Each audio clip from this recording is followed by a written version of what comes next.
Welcome. Thank you for finding your way here. This is a place for anyone who needs a moment of solace. A place to just listen, relax, and let your world slow down for a bit.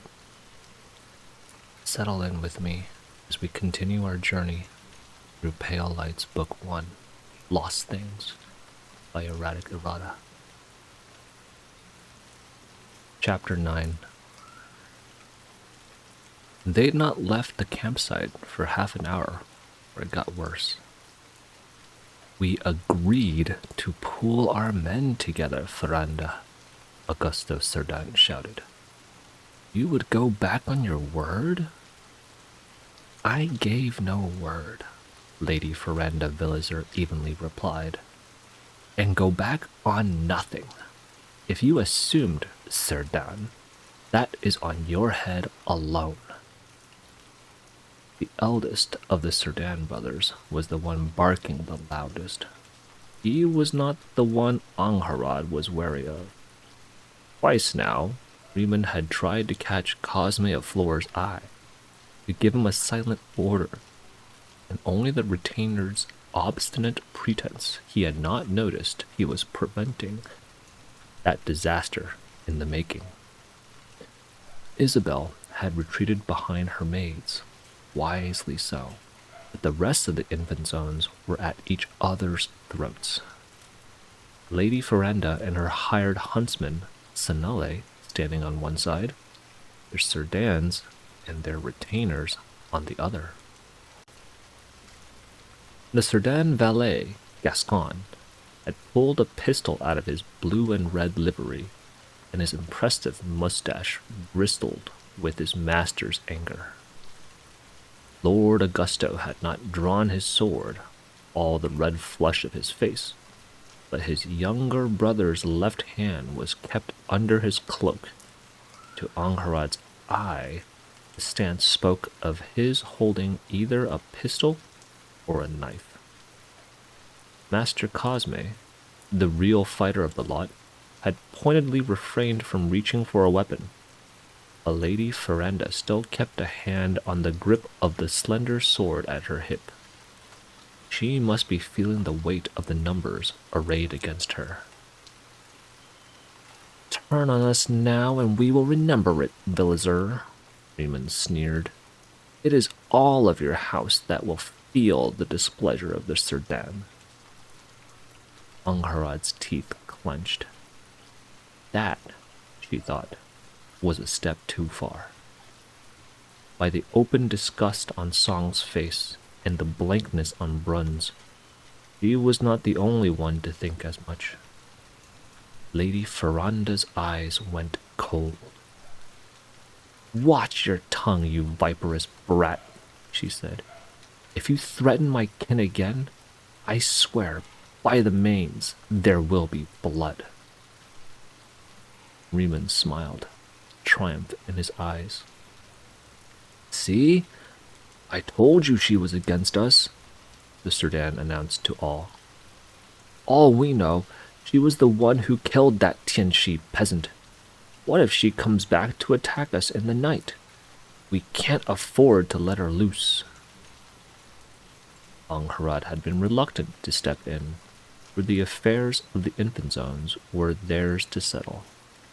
When Riemann's claim was answered by the sound of Ferranda Villager unsheathing her rapier, she knew the time for such courtesy was past. She cleared her throat, shoulders tensing. You have made a grave accusation, Lord Riemann, Angharad stated. Kindly either prove or withdraw it. The infant zone's dark eyes swept the crowd, but as he did, his face reddened. The Cerdan had made few friends, and none now cared to back the youngest's wild accusation. Riemann tugged at his blue doublet's high collar, nervousness seeping into his eyes as it sunk in. He might be short of defenders. You are here at our sufferance, Tredegar, he began. You... Brun took a measured step closer to Angharad's side, hand on his hatchet. The sight of it had Riemann trailing off. I would like to hear your proof as well, Lord Riemann, Brun said. The weight of Song's silver eyes burned against the side of Angharad's face for a long moment, before the Tianshi idly took a step closer to them both. She did not reach for her musket, but the implication was clear. My brother spoke in anger and shamed himself, Auguste Cerdan suddenly cut in.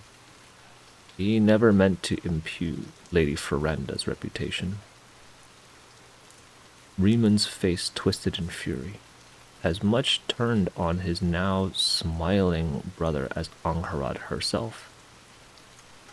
She met his gaze, unimpressed. Though it was true that the company assembled at the beginning of the trial had ended, so the oath not to do violence on one another as well. Lady Ferenda had given them no reason to bear steel. Do you withdraw your accusation, Riemann? The fair-haired villager bit out. Movement to the side as Isabel strode past her maids, shaking her head. Of course he does, Ferranda. Do not be silly, Isabel said. You know how men's tempers are. He was only angered. He would leave us so. I'm sure he is most sorry. A pause. Naturally, Riemann said, after a beat. It is as Isabel says. And so, Angharad noted, he was spared from having to recant and apologize with his own words. Cleverly done, if Isabel's intent was to spare him further humiliation. The Periduri's lips thinned. One's honor should not be left in another's hand.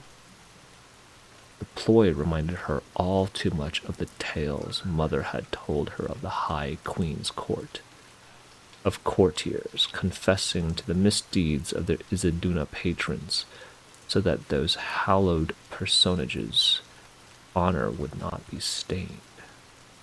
It was a base sort of cleverness, one she had not expected of Isabel.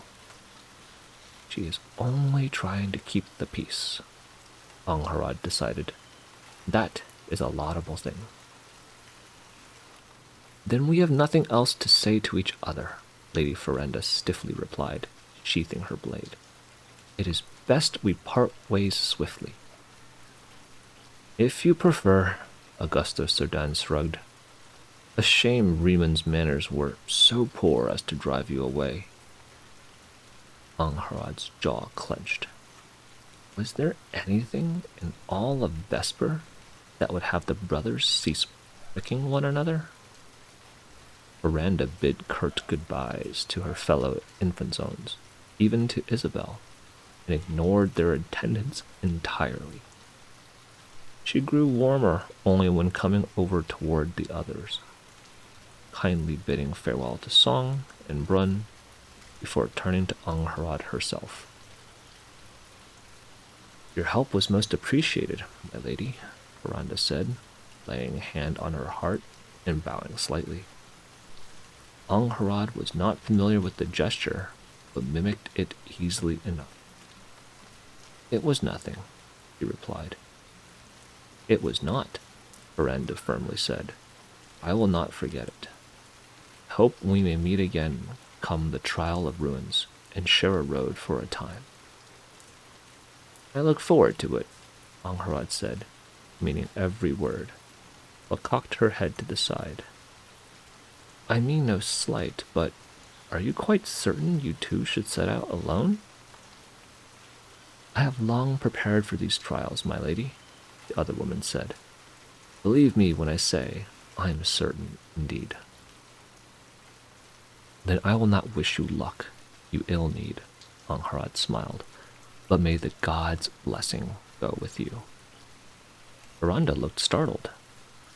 You are a universalist? As are most Periduri, Angharad agreed. The Redeemers never made many converts among us. The faiths might have the same source and believe in the same sleeping god, but the hardline beliefs of the Redeemers had always made her uncomfortable. Their insistence that Vesper was the test of the god, and he gave neither blessing nor succor, that devils and hollows were inherent instruments of evil, struck her as wretched. The Universalist creed that the sleeping god had divided himself into all save devils, and all would return to him when he woke to be judged for their deeds, felt like a kinder and deeper truth. Not that the Sacramontan would know much of either creed. Their city was in the old heartlands of the Second Empire, the cradle of the Orthodoxy. The Liurganen had spread their faith far and wide, converting most of the known world. But since Milan had been only a distant province of the empire, it had been spared the imposition of the imperial creed. Not that the orthodoxy was so orthodox these days. Tianxi and Someswar both claimed to be the seat of the faith since the fall of Tartesso, occasionally going to war over it. I should have guessed from the lack of haughty sermons, Ferranda snorted, but her amusement soon faded. It was replaced by a flicker of hesitation before the blonde's expression firmed. A word of warning, she spoke in a whisper. Isabel has already lost what she came to this island for, and will now look to other places. I do not understand, Angharad frowned. You are not a choice she ever intends to make, Lady Ferranda said, not unkindly. Without further ceremony, the other woman offered her a nod and decisively broke away. Angharad was left trying not to gape, as much from her flirtation with Isabel having been caught on to as by how out of the black that warning was, and unnecessary.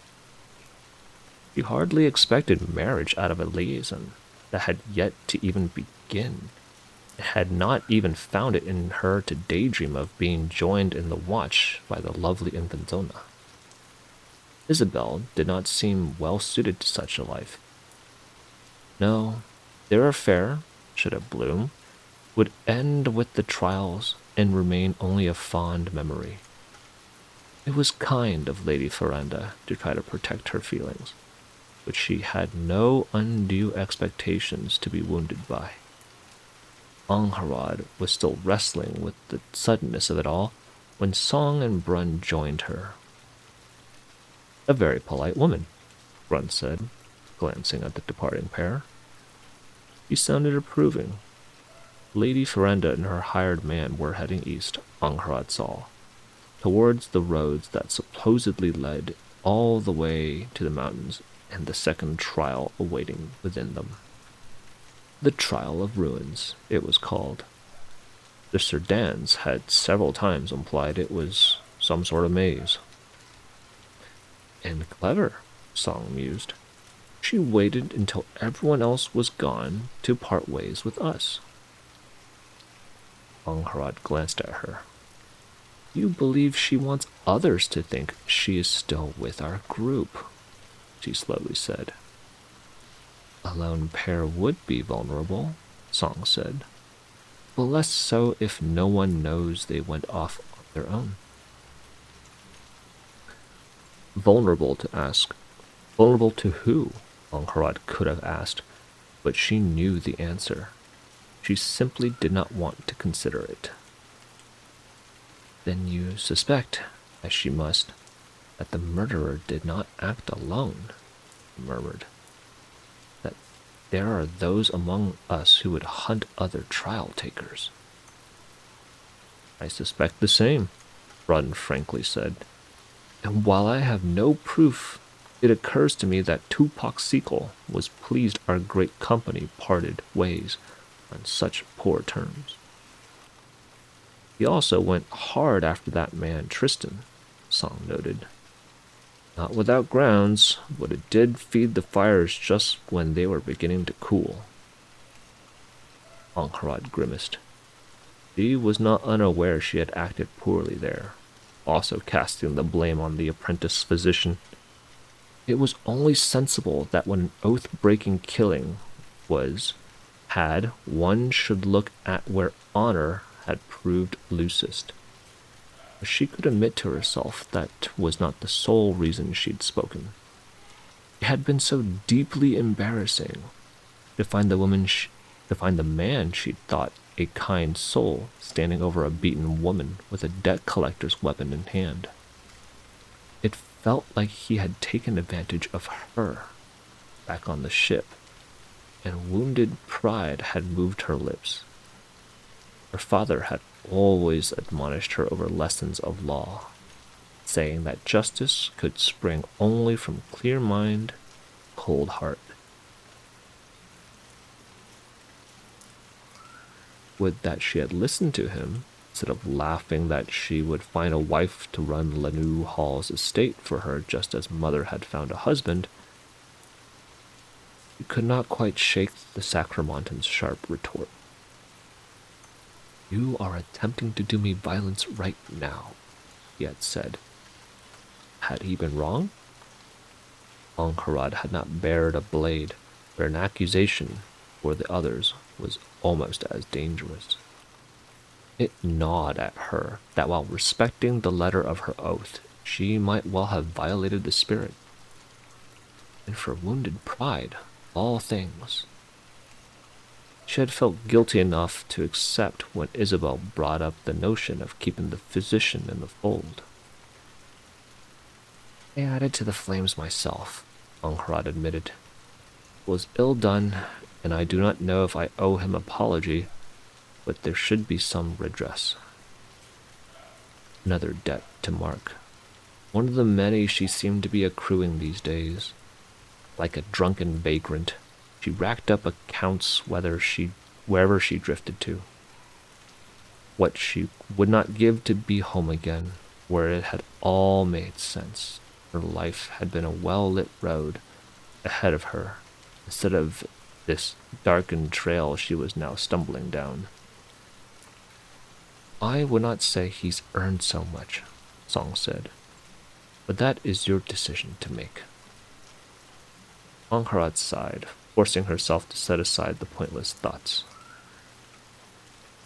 Tupac is dangerous, she finally agreed. He recruited fighters for a reason, and though I do not know whether he would hunt others outright, I do not believe he would balk at violence should he meet us. They went east, towards the woods, Run said. Of all the groups, we should be the least likely to run into his. True enough, as they were headed northwest towards the long aqueduct known as the High Road. For what? Angharad did not yet know, as the Infanzones had been tight-lipped about their plans. But she would soon learn. She had been told they were not far from the structure, a mere half an hour's walk. Lady Ferenda's departure, and the tenor of it having left a pall on them all.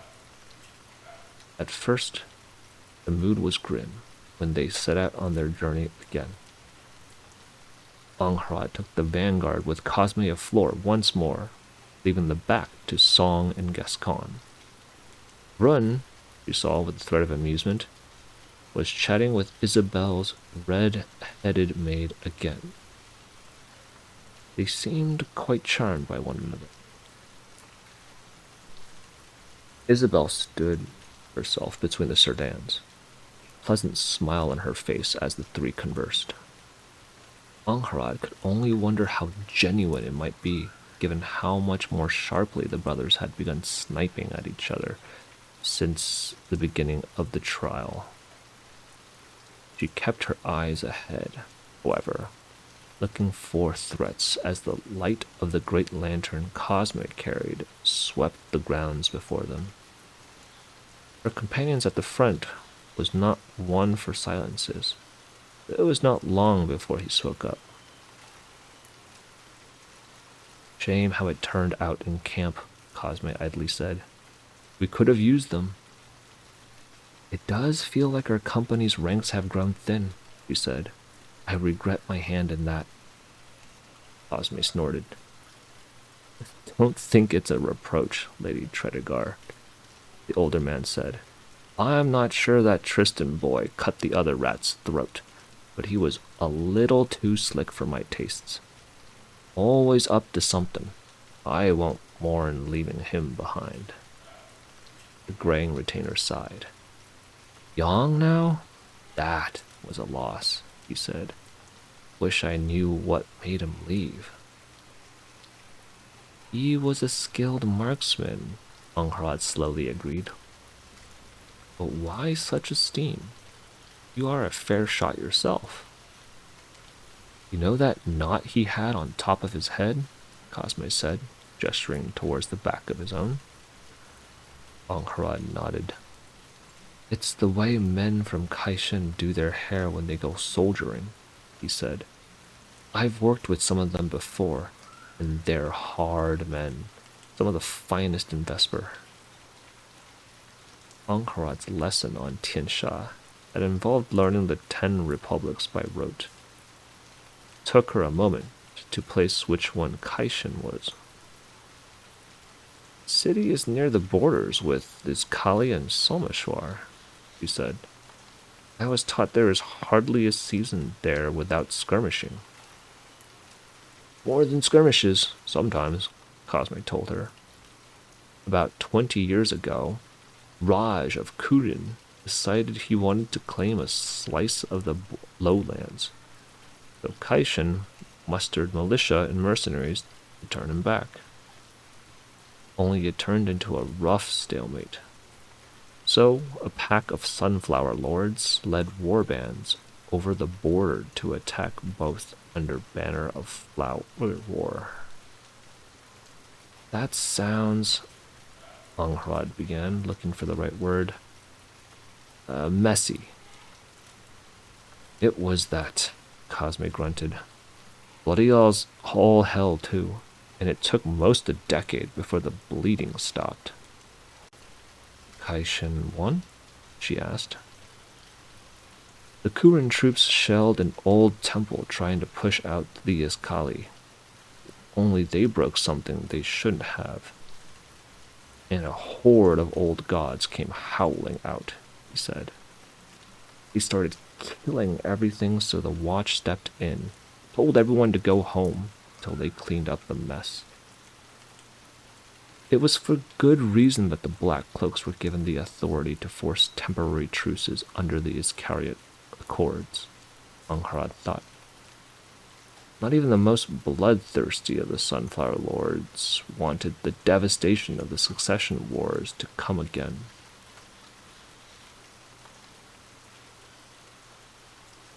Those ruinous days when entire kingdoms were swallowed up by the gloam, as the great powers fought tooth and nail to succeed Liergan's hegemony. You believe this Yang fought in the conflict, then? Angharad guessed. He has a veteran's way about him, and he's in his 40s, Cosme replied. Can't be sure, but I'd bet coin on it. Angharad saw no need to doubt her companion. Their regular conversations, having revealed that his 50-some years in Sacramonte left him learned in many matters. Not in the way a noble would be, proper education, but in the manner of a skilled retainer. Useful knowledge, sniffed out and gathered on the ground. Sacramonte does seem to attract all sorts, Angharad said.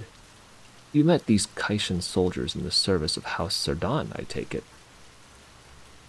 I used to work under Lord Lorient, the boy's uncle, Cosme said, tone wistful.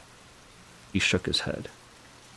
Not Lord Sardan himself, one of his younger brothers, he elaborated. He ran the houses of Fair and Feria district for a few years, and we used hired hands there. The war in Kaishan was just over, so the port was flush with penniless mercenaries come to the city for work. Ankharad found herself approving of the Serdan generosity in employing such luckless men, a reminder that the others were not the whole sum of House Serdan. The eastern ports of the isle often found themselves flush with destitute souls from Iskali when one of its constant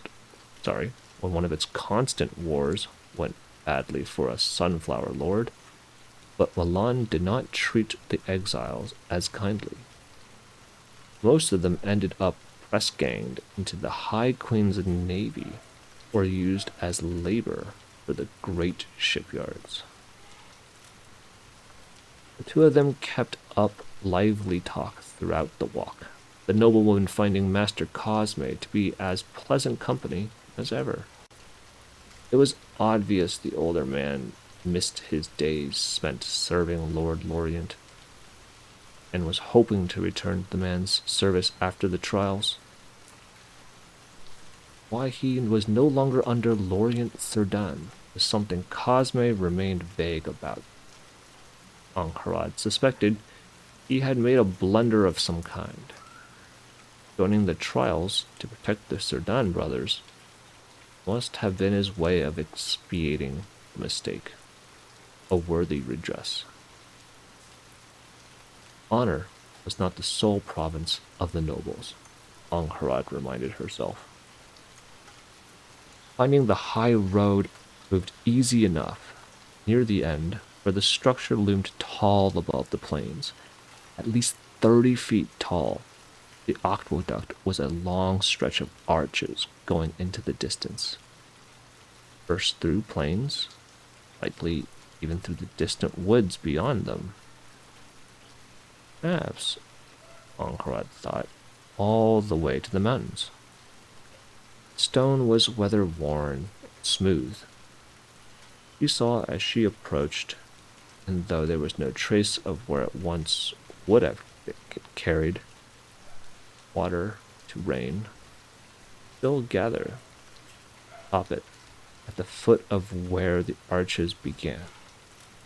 The ground was a mess of stinking mud. The noblewoman stopped at the edge, wrinkling her nose. Frost Empire work, do you think?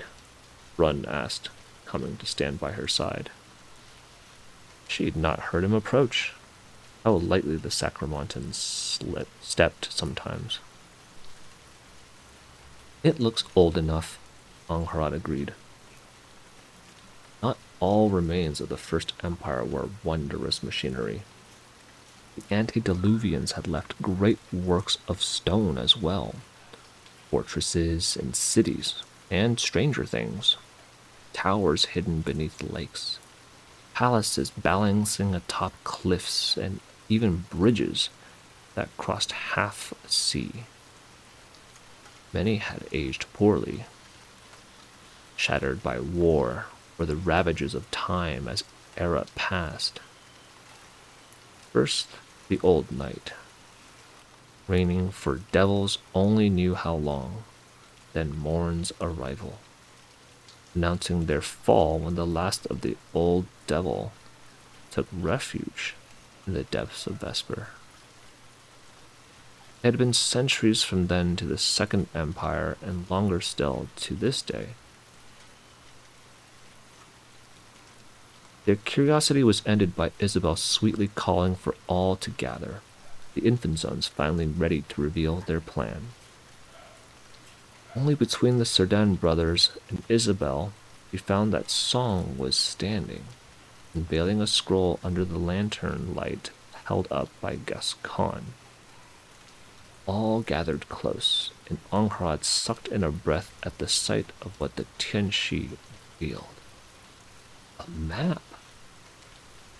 Spirits, no wonder the infant zones had been unanimous in their desire for her to join.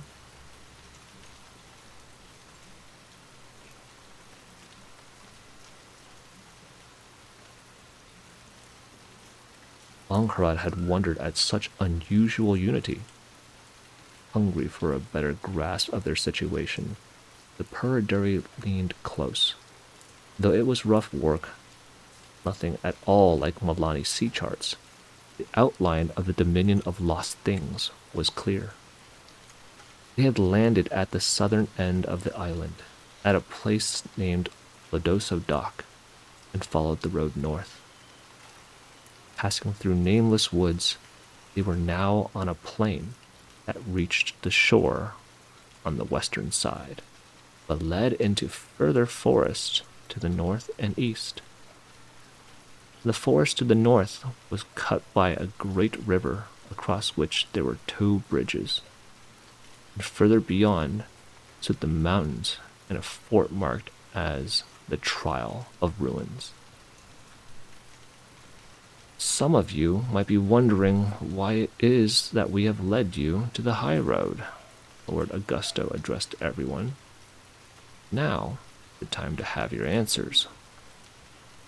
He gestured at Song's map, finger tracing the air above the thin gray line that was the aqueduct on the map. It went straight north, parallel to the road, and crossed woods and river and against a mountainside. Its name is most apt, you see, the eldest Serdan told them smilingly.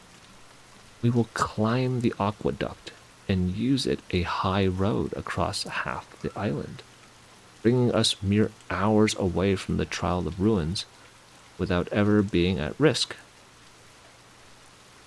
The aqueduct is intact all the way across?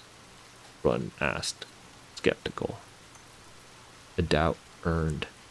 Angharad thought if the two of them had been right in guessing the high road to be a work of the First Empire. Her gaze left the map, then turning to the tall arches. Not only was it of towering height, but the weather-worn smoothness of the stone left no real grip for someone trying to climb. How were they to even reach up there? There are sections that fall apart, Lord Augusto acknowledged, but we have means to cross them. I imagine, Angharad slowly said, that you also have equipment to climb our way up. It will take more than rope and audacity to achieve this. She had not seen climbing gear among the bags of the infant zones, but then she had not looked for it. Augusto Serdan smirked, the stern lines of his face softening. We have something altogether better, he said. His brothers stepped forth. Raymond, preening under the weight of the gazes turned on him. With an arrogant smile, he brushed back his black curls, hung them under the ridiculous plumed hat he insisted on wearing. Why Sacramonte fashion dictated a side of the brim would be pinned to the hat's crown was beyond her. Unlike a tricorn, it would not even properly keep the rain out of your face. Satisfied, he had everyone's attention.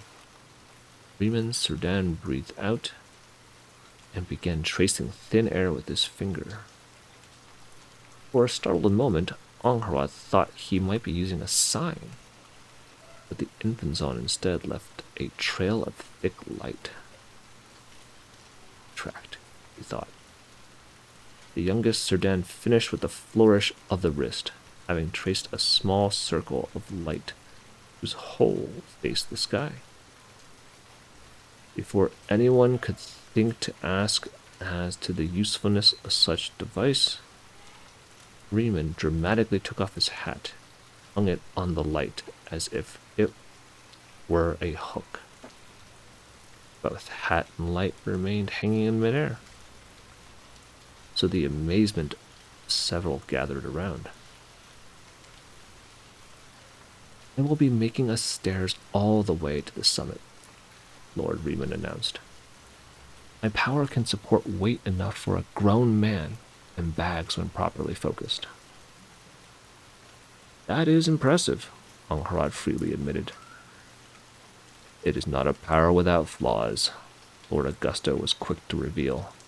Never let your flesh touch it, else it will be burned.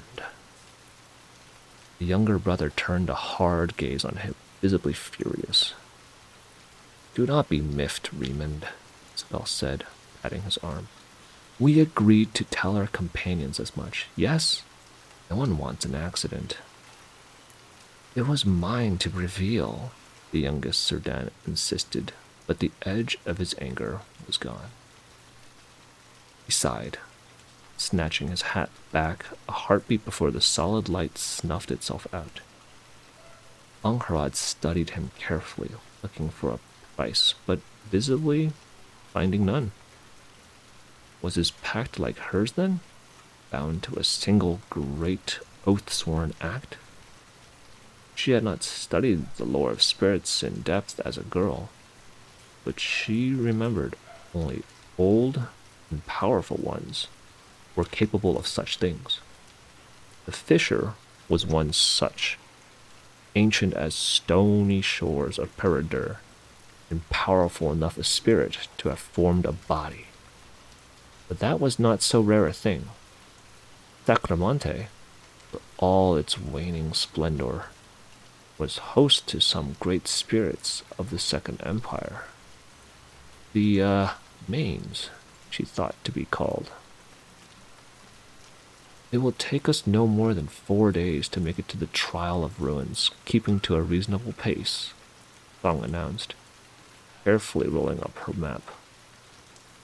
We carry rations, water, enough to make it there without resupply. Sanctuary in the mountains provides food and water for all, Lord Augusto told them. Our needs will be met. The infant zones knew much of the trials, and it was no secret why. Isabel had candidly admitted to her during one of those walks that most noble households kept records of the dominion of lost things for their own, though the watch forbade the tracing of maps during the trials, so any drawn maps must be after and from memory. Song's own map, of superior quality, must have been sold to her by a black cloak, and so stood a testament to the Qianshi's resourcefulness. There was no arguments as to the plan the infant sons had revealed. Rightfully so. So, without further ado, preparations for the climb began. Riemann Serdan, wearing thick gloves, began forging stairs with his contract. Or so he called them, but Angharad found them closer to a rising slope. The infant son only ever drew circles, she noticed. Never another shape, even if the size varied, and seemed as wary of touching the solid light with his bare flesh as others might be. Lord Augusto went to oversee the servants while Song and Master Cosme kept watch, leaving Angharad free to spend her time in pleasant company. Isabel came to her side without being bid, and they stood arm in arm as they watched Riemann Serdan put his contract to work. Isabel had long traded her brocade dress for more practical clothes, like her maids, but they were just as flattering to her form as the last.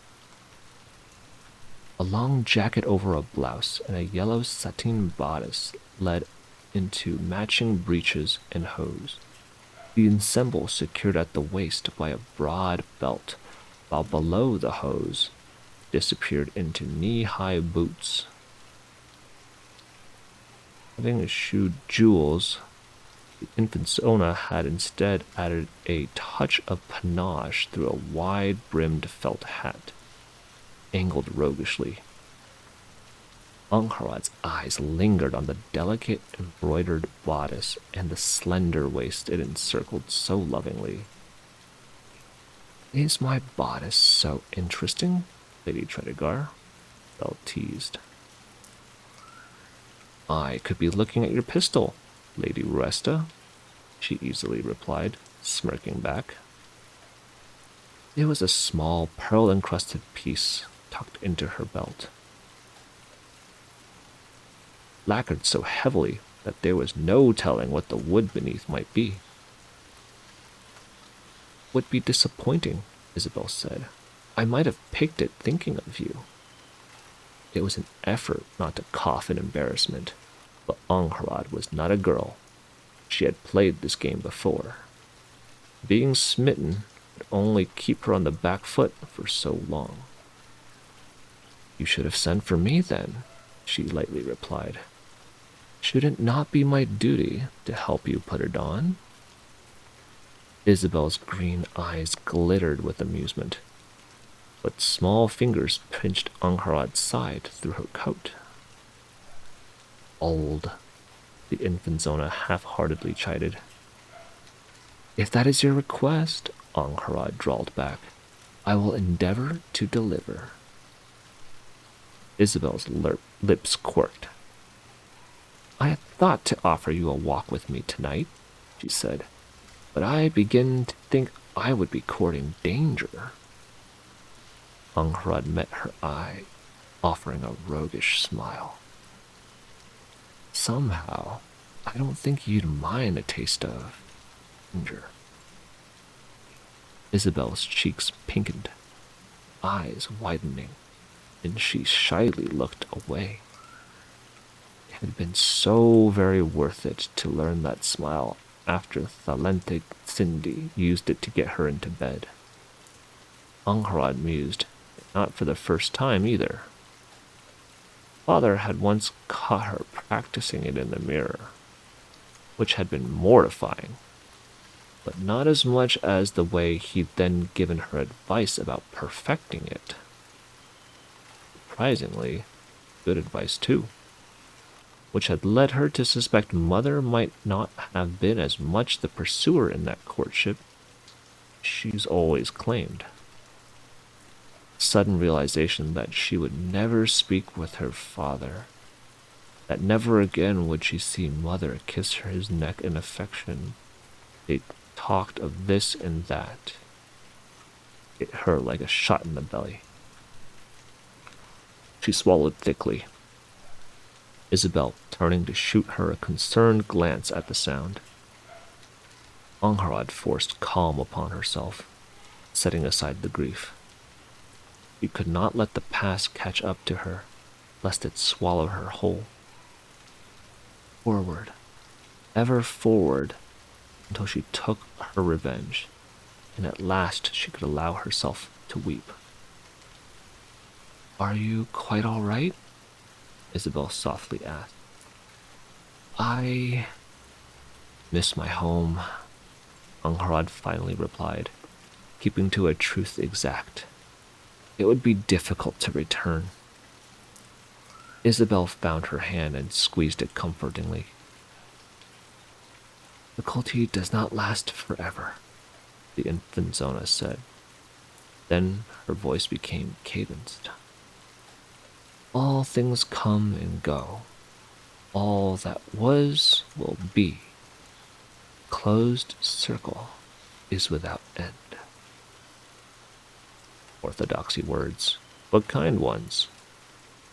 She took what little comfort there was to find within them, gaze returning to Riemann Sirdan as he finished the rest of his work. He'd climbed up, needing to draw the circles of light with his fingers, and was now a single one away from reaching the top of the aqueduct. His valet, Gascon, was holding up a lantern from below, its lights revealing a sight that had Angharad going utterly still. Reman's skill, Reman's skin was pale as milk, and for a disgusted heartbeat, she thought the man had hollowed, turned into a darkling. But it was not so. His movements were oddly stiff, and she realized that his skin was no longer skin at all. It was as if it had turned into ivory. Even his eyes had gone pale. The noblewoman shivered in discomfort at the sight.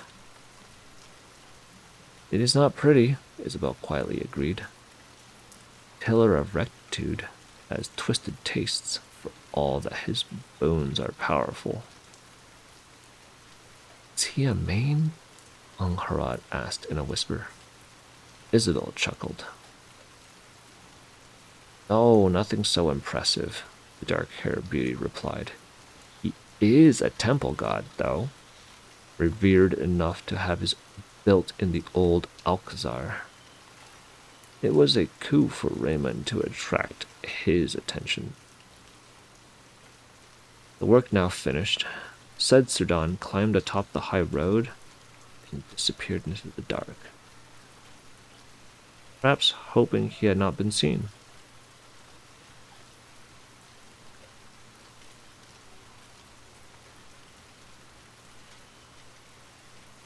The work now finished, said Sirdan climbed atop the high road and disappeared into the dark, perhaps hoping he had not been seen.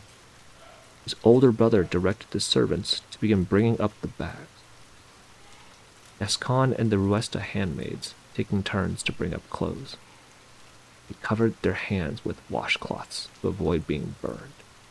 The clumsiness it entailed slowing down the work even further. Angharad and Isabel reluctantly parted ways when her time came, the infant Zona pulling on fitted leather gloves to help her on her way up. Up there, she began to chat with Raymond, one of her maids at her side. Take up the bags the other one brought up. With about half the work done, Brun was sent up with his own affairs, and Song pulled from guard duty for the same at Isabel's own suggestion. A courtesy, Angharad decided, meant to soothe away the resentment the high-handed manners of the Sirdan brought. Angharad went to keep Master Cosme company, less than interested in watching Augusta Sirdan pettily ensure that his own bags were brought up by the servants before his brother's. Found him sitting on a stone as he kept an eye on the plains around them. The lanterns cast only went so far, but out here, the lights of the firmament lent an eye in a way they had not out in the woods. The cold light of cycling stars, those great antediluvian wonders, shone like handfuls of diamonds sown in a sea of dark. Yet for all their beauty, it was the crescent light of the southern moons, slices of glare let out by the faults in the machineries of firmament that navigators set their courses by. Unlike the stars, they do not move with the passing of years, though unseen ebb and flows dictated the strength of their light. "Almost done?" Cosme idly asked. She glanced back. "Still more than a third of the bags left," Angharad said. "Mostly supplies. Lady Isabel's bags were brought up first." Unsurprisingly, given that Lord Augusto had been deciding the order. He was still down there with the dark-haired maid and his valet, enjoying the exercise of authority. "Of course they are," Cosme Floor sighed, rubbing the bridges of his nose. "At least we have Mistress Song up there, we have—" A shout interrupted him, both their gazes immediately drawn by the sound. Song was gesturing wildly, pointing to their left. Cosme was on his feet in a heartbeat, pistol drawn, and Angharad reached for her saber. Yet there was nothing there. What had the Tianchi seen? What in the mains is she shouting about? Cosme muttered, picking up his lantern. Fiddling with the shutter to open it wider, he let out a curse when it jammed and began pulling at it. Song shouted again. Run! The shutter suddenly jerked open, light leaping forward and revealing a dazed lupine 3 feet away where there'd been thin air a heartbeat earlier. Angharad's arm moved, even as her mind froze, slicing through the lemur's eyes. The creature whimpered just before Cosme fired behind her, and she turned just long enough to see another lupine's brain splatter the grass. It was then she finally caught sight of them, strands of shadow on the green, slithering unseen towards them. She barely began to count before ceasing in blind dread. There were dozens, maybe even 100, converging from all sides. The Periduri seized her panic before it could seize her, ripping the lantern out of Cosme's hands. He cursed, but she was already throwing it behind them. As the light whirled, it ripped away the veil hiding the lupines behind them, dazing them for a moment as it had the others. Run, she hissed, and they did. She broke into a sprint, hacking blindly when something snapped at her heels, and saw Cosme's wide-brimmed hat fly off when he turned to cut at burning yellow eyes. They were soon at the lantern she'd thrown, howls erupting behind them as the pack emerged from nothingness. And ahead, she saw one of Isabel's maids going up the rings of solid light. The valet behind her, screaming as she burned her hands in her hurry. The distraction cost her, Angharad's foot slipping on the grass, but Cosme caught her arm and kept her standing. A shot sounded from the top of the aqueduct, the lantern behind them exploding in a ball of pale fire, whose blooming light had the lemures yelping in pain. They did not waste Song's gift, running the last of the way hard enough their legs burned. Angharad almost slipped into the mud when she reached the ground by the last of the bags. Supplies, she knew, they would have to abandon. Already, Lord Augusto was climbing up his brother's rings, shouting for his valet to hurry, and there was just enough room for another to begin going after him. Angharad and Cosme traded a look for a heartbeat. Then she gestured for him to go. She would have slipped out there if not for his help. That debt, at least, she could repay. She returned to face the onslaught, blade in hand, and breathed out slowly. The light of abandoned lanterns laid out a ghostly ring for her, the darkness beyond just thin enough that when whatever greater power had veiled the lupines released its hold, she saw the horde entire. A dozen slowly circling around her, eyeing the black ichor still staining her blade, and twice as many spreading around. She saw it then, the monster behind it all. She would have thought it a hill on the horizon if it had not moved. Large as a carriage, the wolf-like lemure leaned heavily on its 2 large front legs, the great maw set on its eyeless face, filled with teeth like razor blades. The horror, though, did not lay there. It was covered in bulbous cysts and small wounds, trailing from all of them a foul black pus. The lupines came close to lick, as if it were to them mother's milk. Shadows shivered down their fur when they did, melding them with the dark. And Angharad retched at the sight. Her disgust was forced aside when fear stole its place, her wandering gaze enough to incite the lemures to attack.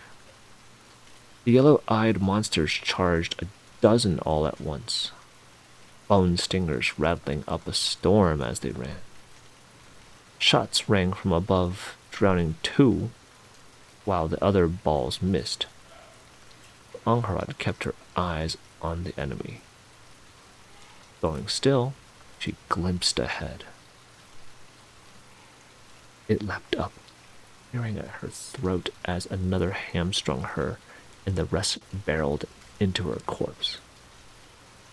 Crouching down, without missing a beat, she let the lupine fall into the mud as she carved through the muzzle of the one to her left. Pivoting on herself to rise back to her full height, she stole another glimpse. Claws into her back, snapping at her heels from behind, a mass like a tide tipping over. Precision in all things, she told herself, so the wasp kills the lion. Measured movement, using her pivot to stumble back so the lupine clawing at her back instead stumbled onto the one crawling out of the mud to bite at her heels. Hands high, shifting the weight so she could steal her footing back in time to slash at the muzzle of the first lupine in that tide. It was chaos after that, too fast and brutal for glimpsing. Claws tore at her side, through coat and shirt. She smashed a skull with her saber's pommel and hacked into another enemy's flank. Another few shots from above and another from closer. Cosme had reloaded while climbing. Just as suddenly as it had come, the tide withdrew. Lupine corpses strewn all over the ring of light as the survivors led back to the safety of the dark. Angharad, panting, felt the foul mixture of blood, sweat, and ichor slide down her skin. Already another pack was gathering, larger. "Climb," Isabel called out, "before it is too late." Not eager for another melee, she was unlikely to survive. The Puriduri moved toward the rings. She could tell immediately, though, that it wouldn't be enough. Gascon was near the summit, but the valet had dropped the cloth that covered his hands, and his fingers were covered with black burns. His eyes red with tears. Lord Augusto had half climbed with him, but couldn't go ahead, not when the rings could not support the weight of two men. And though Angharad could squeeze close to Cosme, it would leave her a mere handful of feet above the ground. The lupines would drag her down in moments. Song shot her musket again, blowing up a lantern in a burst of pale flame, scattered the gathering pack. Only two left. "A rope!" Angharad shouted. "Throw down a rope! We'll climb up the side." Then they'll stop shooting to cover us, you fool," Augusto shouted. But Brun, that God bless him, listened to her instead of the Serdon. Within moments, he was dangling a rope off the edge, and though it would need a leap to catch it, Angharad would not miss. She glimpsed, saw herself falling short, and adjusted the angle. She had as many chances as she would need. Song shot again, another lantern buying them precious time. "Shit," Cosme swore, looking back. "The large one is coming. The rope handle both of us?" creature came, Cosme wouldn't be high enough for safety either. Isabel, Ankrad screamed. You and your maids. Help run. 4 people on the rope? Would it be enough? They would have to risk it. It should, Ankrad said with certainty she did not feel. I'll go first. Try to catch you. Another shot. The last lantern went, and she breathed out. The light faded and the pack thundered across the ground, racing forward.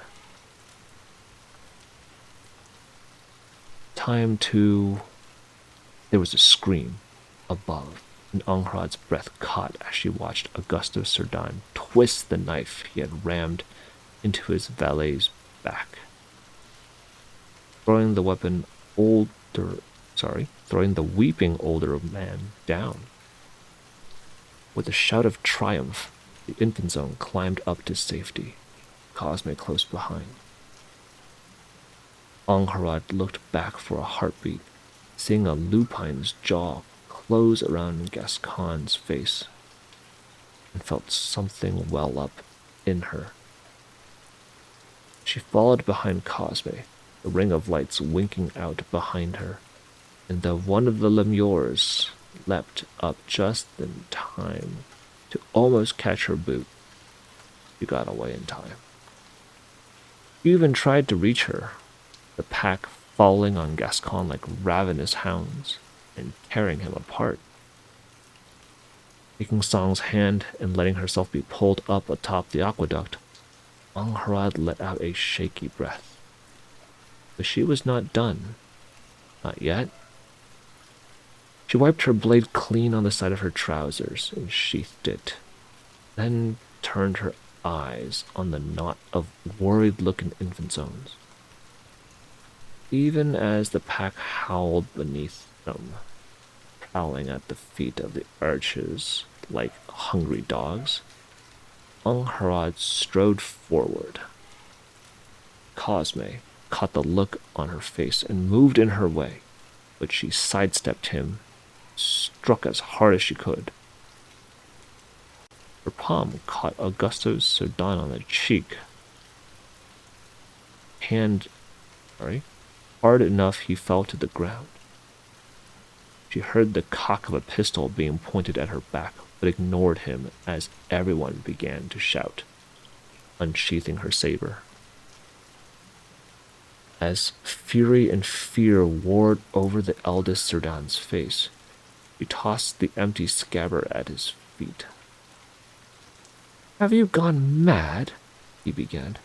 Augusto Cerdan, she cut through with icy calm.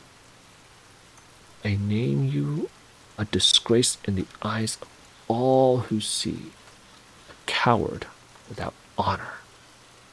Pick up this sheath and duel me once peril passes, or let your heart serve in its stead. The challenge was delivered in clean, crisp Antigua, and laid out the 2 choices that lay before the craven traitor. He could either let her execute him for his deeds here and now, or pick up the scabbard and accept a duel when they had reached safety. Cosme still had a pistol pointed at her back, but Anhrad did not flinch as she met the traitor Infantzone's dark eyes. She could not see behind them where the honor of the others might have fallen, but the demands of her own were beyond dispute.